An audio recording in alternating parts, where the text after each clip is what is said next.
देऊळी कोणाच्या विष्णू सहस्र नामावळी बांधिती गळी कळकळीने कोणास उपदेशिती राम विजय कोणासी ध्यान नाम महात्म्य कोणासी छांदोग्य गीता रहस्य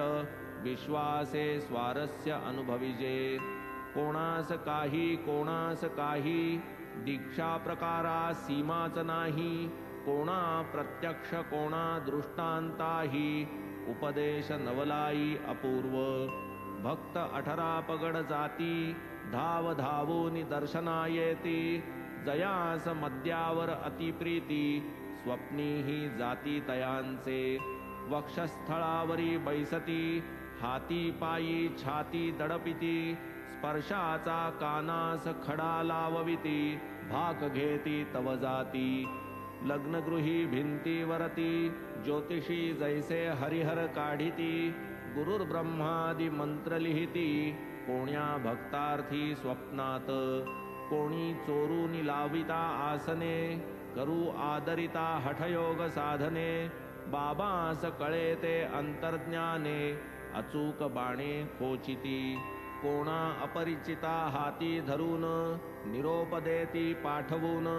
स्वस्थन बसवे का भाकर खाऊन सबुरी धरून रहावे कोणास प्रत्यक्ष निक्षूनी सांगती आमुची तो मोठी कडवी जाती सांगून पाहू एकादो वक्ती शेवटची गती बहु कठीण सांगू एकदा सांगू दोनदा न करी जो गुमान आमुचे शब्दा त्या मग पोटचे पोरास सुद्धा चिरून द्विधा फेकू की महानुभावते महामती कायमी पामरवानू चमत्कृती कोणा दे ज्ञान प्राप्ती विरक्ती सद्भाव भक्ती कवणा दे कोणास काही व्यवहारी प्रशस्त वर्तनाची लावीत शिस्त चुटका एक उदाहरणार्थ श्रोतृवृंदार्थ मी कथितो एकदा बाबा भर दुपारी काय आले नकळे अंतरी राधा कृष्णीच्या घरा शेजारी आली स्वारी अवचिता समवेत होते काही जन म्हणती आणा आणा रे निसण तो एकाने तात्काळ जाऊन